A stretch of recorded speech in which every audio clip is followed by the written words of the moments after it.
Imagine a recipe which is fermented, maintains and builds your gut flora, keeps you fuller longer, and also happens to be gluten-free.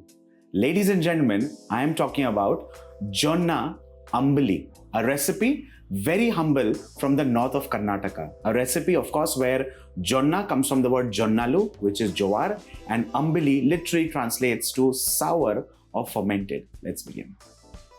Now this recipe, for the uninitiated, I'm going to actually divide into three different components. The first one is making the gruel of jonna and water. It has to be boiled, and because it calls for fermentation, it has to be kept overnight or literally for 8 hours. That's more than enough.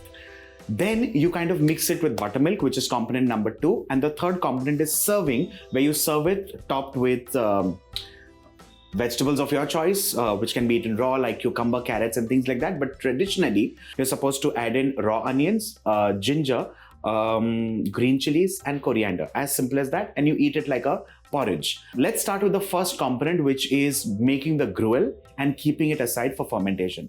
Well, talking about the ratios and proportions, very simple if you hear it well.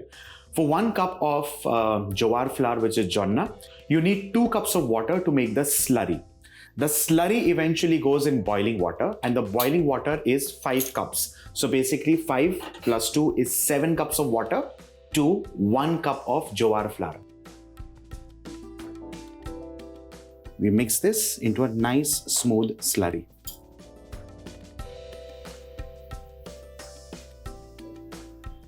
We continuously keep whisking this to avoid any lumps or the jonna sticking at the bottom or the sides of the pan. This will eventually start thickening like a thin custard, and that's exactly the consistency that we're looking at. This is the right time to add in salt as required. Of course, you can adjust this later, but for now, this is perfect. You whisk this well, and if you see, now it's kind of thickening, and that's exactly what we're looking at. If you want to check this by the spoon method, you dip in a clean spoon and then you swipe your index finger. Off goes the flame, you cover this and keep it overnight to ferment.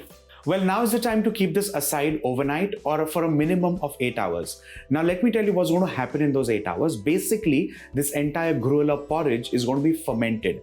Now, let's understand the word fermentation. Fermentation is basically a natural process in which the natural microbes or the natural bacteria are going to break down the carbohydrates of this recipe into acids or alcohol. Now, this is going to basically help us in creating a probiotic, which is your healthy bacteria, and also develop those complex tangy flavors, which literally is your ambuli. So now let's wait and watch.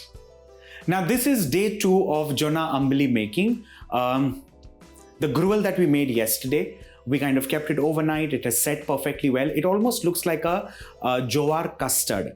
Now there are 2 ways you can actually serve this and go forward from here. One is you can make a gruel in a bowl, and the second option is you can actually liquefy it slightly, and you can actually serve that in a glass, almost like a beverage. So now the option here is to add in curd or to add in buttermilk. What I'm doing today is I'm adding curd to the recipe, and then finally towards the finishing there are a couple of ingredients, completely optional again. And another thing that actually I should have told this to you yesterday. Remember when I added salt yesterday? Instead of that, you just do not add anything, maybe just a pinch of salt, and you keep it at that. And today the same thing can also be made sweeter.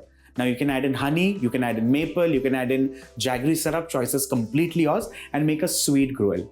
Lovely, isn't it? Let's move forward.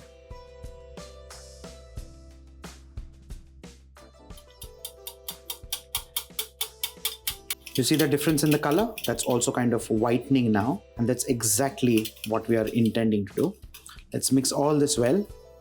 With this, ladies and gentlemen, Jonna Ambali is done and ready. Also could be called jonnalu Ambili. Well, this, as you know, was made with jowar or jonna or sorghum flour. You can alternately make this with ragi flour, nachni flour, or with rice flour, also known as tandrasa peat. When we make this with tandrasa peat or with rice flour in our homes, we call this a peds or a kanji or an ukad. Let me know how you like it, how you make this. Make this for your family, make this for friends. And like I said earlier, you could also make this sweeter. Give this a sweet twist. Add in some blueberries, add in some berries, some fruits of your choice, personalize it completely and feed your family. This is me, Varun, signing off. Bye for now.